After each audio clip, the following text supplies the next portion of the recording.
Buletin Didik 10 Ogos bersama saya, Midi Saleh. Assalamualaikum dan salam sejahtera. Tokoh Ma'al Hijrah Peringkat Kebangsaan 2021, 1443 Hijrah, Tan Sri Sheikh Ismail Muhammad menyeru pemimpin dan rakyat bersama-sama berganding bahu dalam memerangi pandemik COVID-19 yang menjadi cabaran terbesar negara ketika ini. Justru setiap keputusan yang diambil perlu memikirkan kepentingan umum dalam usaha menghadapi ujian yang tidak pernah dialami ini. Dilahirkan pada 2 Januari 1944, Tan Sri Sheikh Ismail Muhammad adalah tokoh Al-Quran yang sentiasa memberi sumbangan kepada kemajuan agama, ummah dan negara. Penganugerahan ini diumumkan Menteri di Jabatan Perdana Menteri Hal Ehwal Agama, Datuk Seri Dr. Zulkifli Muhammad Al-Bakri sempena sambutan Ma'al Hijrah Peringkat Kebangsaan tahun ini.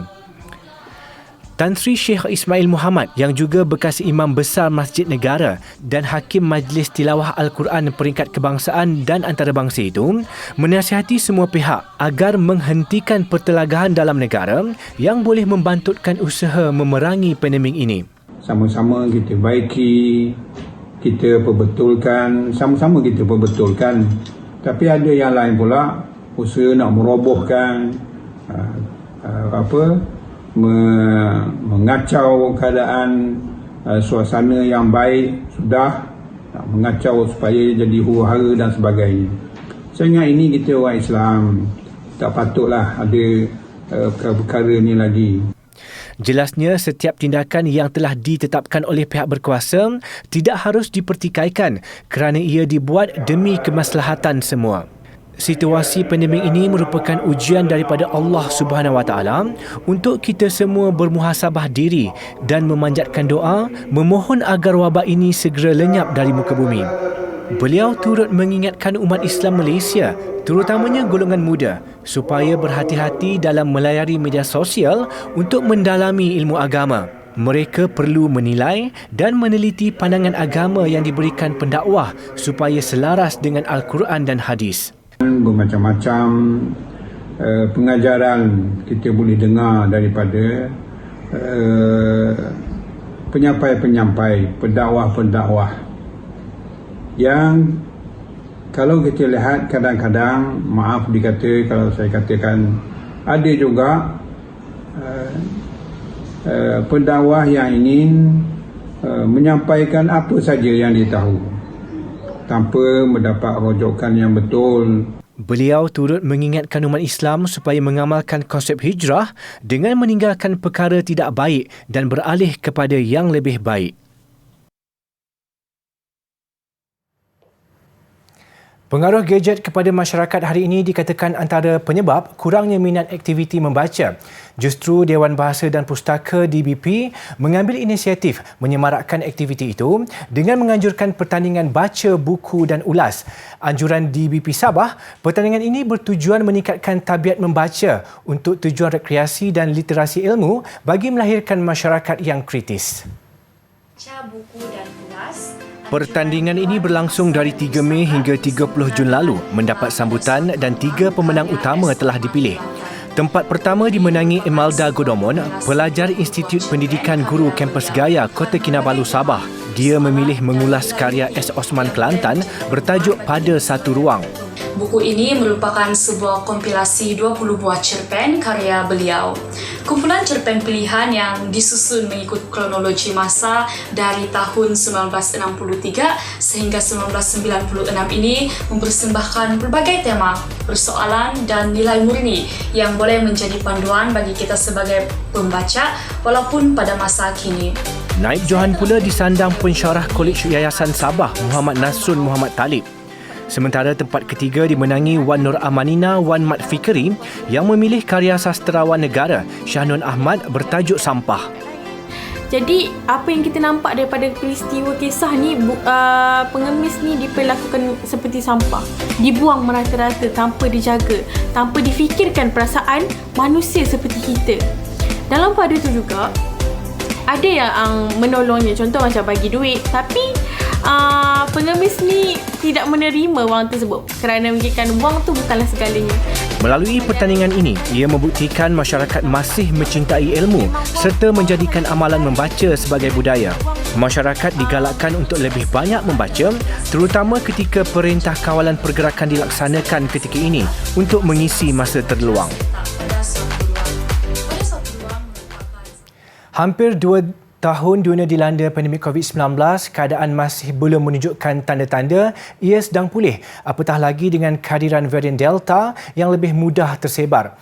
Tidak dinafikan pandemik ini telah memberi kesan kepada ramai pihak termasuk kanak-kanak.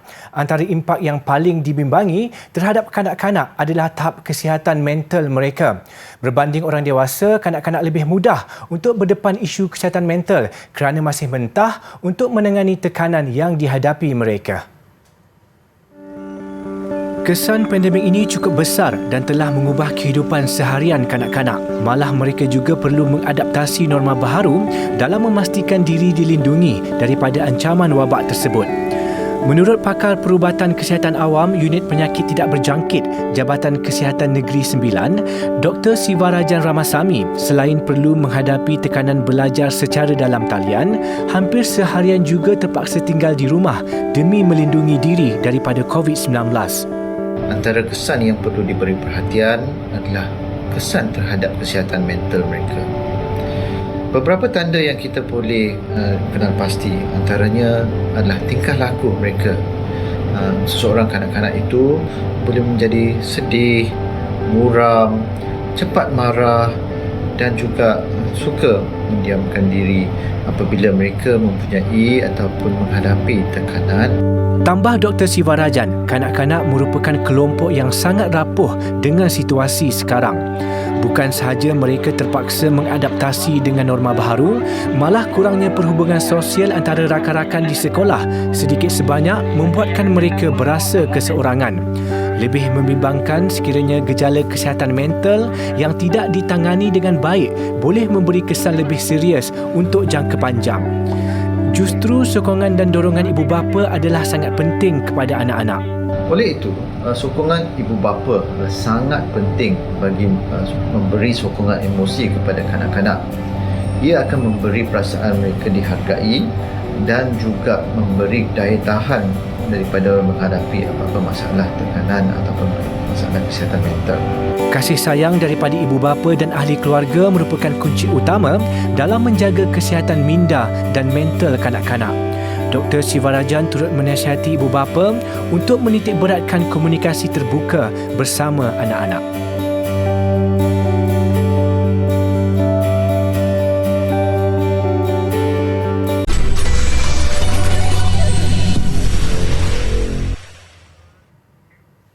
Bertemu kembali. Kes baharu COVID-19 mencatatkan peningkatan hari ini berbanding semalam iaitu 19,991 kes dengan hampir 10,000 kes dicatatkan di Lembah Kelang. Selangor kekal merekod peningkatan kes harian dengan 7,338 kes, diikuti Kuala Lumpur 2,374 kes dan Kedah 1,830 kes. Johor, Sabah dan Kelantan mencatat kes melebihi 1,000. Manakala 7 negeri mencatat kes di bawah 1,000. Perlis, Putrajaya dan wilayah Persekutuan Labuan merekodkan kes di bawah 100.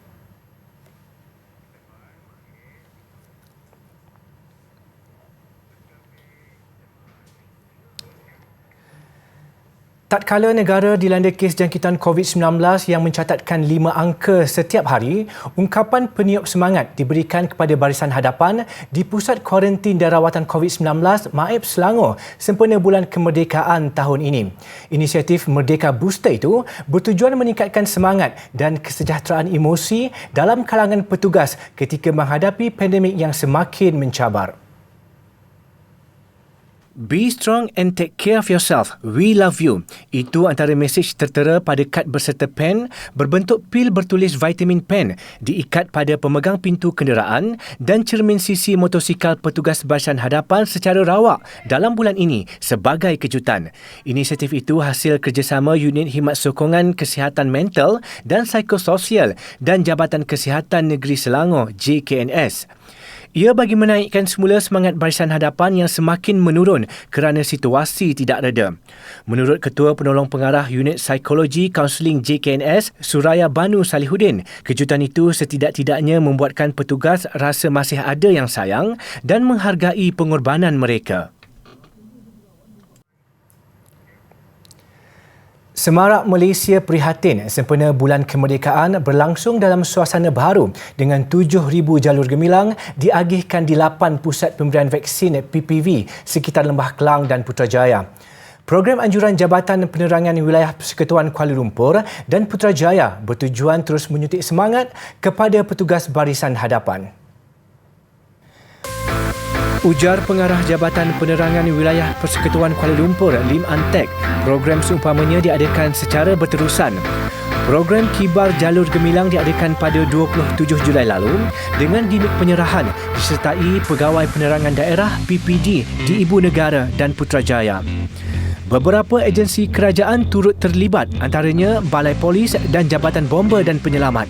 Acara yang diadakan juga mengikut pematuhan prosedur operasi standard SOP yang ketat bagi mengelakkan penularan wabak COVID-19. Penyerahan jalur gemilang diserahkan kepada petugas dan sukarelawan melibatkan PPV Stadium Nasional Bukit Jalil, PPV Kuala Lumpur Convention Centre KLCC serta Pusat Pameran dan Dagangan Antarabangsa MyTech. Lokasi lain termasuk PPV Pusat Dagangan Dunia Putra Kuala Lumpur WTC KL dan Pusat Konvensyen Antarabangsa Putrajaya PICC. Program dijangka akan diteruskan sehingga 31 Ogos menjelang sambutan kemerdekaan.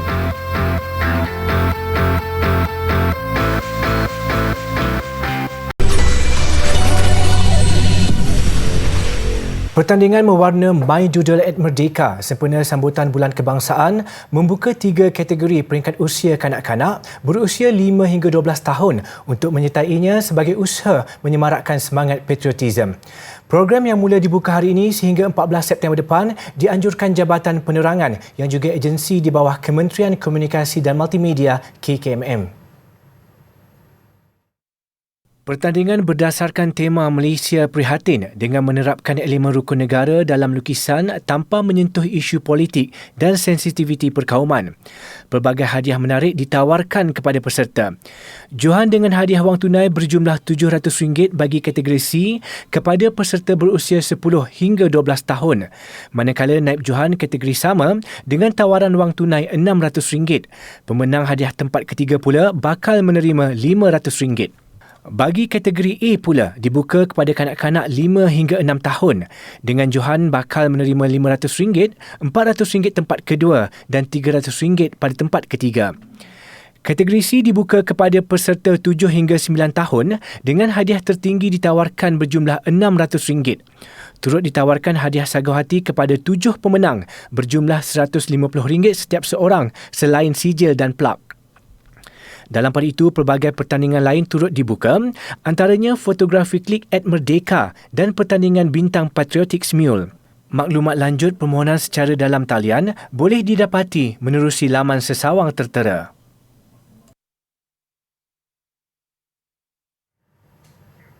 Bank Rakyat dengan kerjasama Yayasan Telekom Malaysia YTM menyumbang tablet kepada 240 pelajar asnaf berumur antara 7 dan 17 tahun dengan nilai keseluruhan berjumlah RM105,000. Ia bertujuan membantu mereka mendapatkan akses bagi pengajaran dan pembelajaran di rumah PDPR. YTM turut menyumbang 740 kad SIM Unify Mobile yang bernilai lebih RM180,000 kepada pelajar sekolah dan Maktab Rendah Sains Semara MRSM. Menteri Pembangunan Usahawan dan Koperasi Datuk Seri Wan Junaidi Tuanku Jaafar menyampaikan sumbangan berkenaan kepada 40 penerima sempena pelancaran program BR Didik Digital di Santubong, Sarawak hari ini.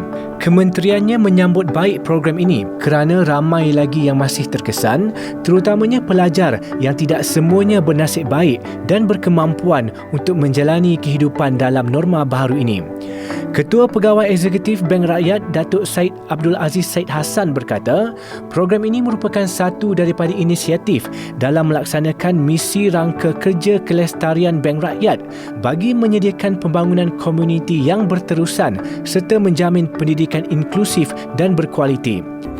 Selaras dengan inisiatif BR25, Bank Rakyat 2025, program ini dapat menyumbang ke arah aspirasi matlamat Pelan Pembangunan Lestari Bank Rakyat, seterusnya mencapai ideologi bank bukan keuntungan sebelum kemajuan, tetapi kemajuan yang mendorong keuntungan. Program BR Didik Digital ini seiring dengan transformasi sistem pendidikan negara ke arah sistem pendidikan digital yang bertujuan meningkatkan kemahiran guru dan pelajar dalam aspek penggunaan peralatan teknologi maklumat.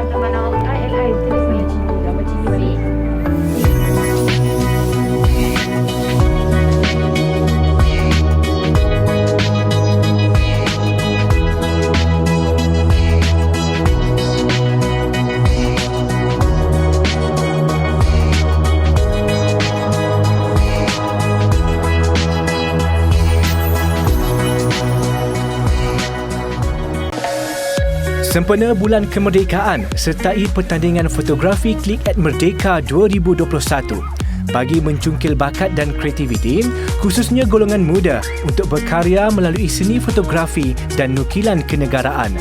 Dua kategori dipertandingkan iaitu kategori pelajar dan terbuka dengan tema Malaysia Prihatin. Tarikh penyertaan bermula dari 1 Ogos hingga 16 September depan. Jangan lupa ikuti pembelajaran melangkaui bilik darjah dikendalikan bersama guru-guru berpengalaman menerusi saluran khusus TV Pendidikan Malaysia Didik TV KPM. Pelbagai pengisian menarik selepas ini antaranya Sukses SPM 2021 Bahasa Inggeris serta bimbing tingkatan 4 dan 5 Matematik serta Teknologi Reka Bentuk dan Media Cetak. Pembelajaran kini lebih mudah dan menyeronokkan bila-bila masa di mana jua, hanya di Didik TV KPM. Marilah kita sama-sama berdoa agar sentiasa dilimpahi rahmat Allah Subhanahu Wa Taala.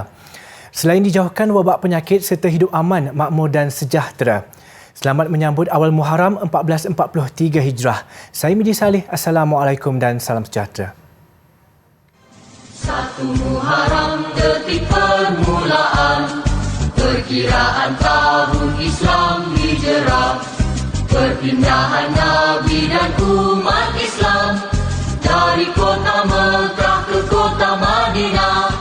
Atas keyakinan dan iman yang teguh, kaum muhajirin dan ansar bersatu, rela berkorban harta dan nyawa demi menegakkan Islam.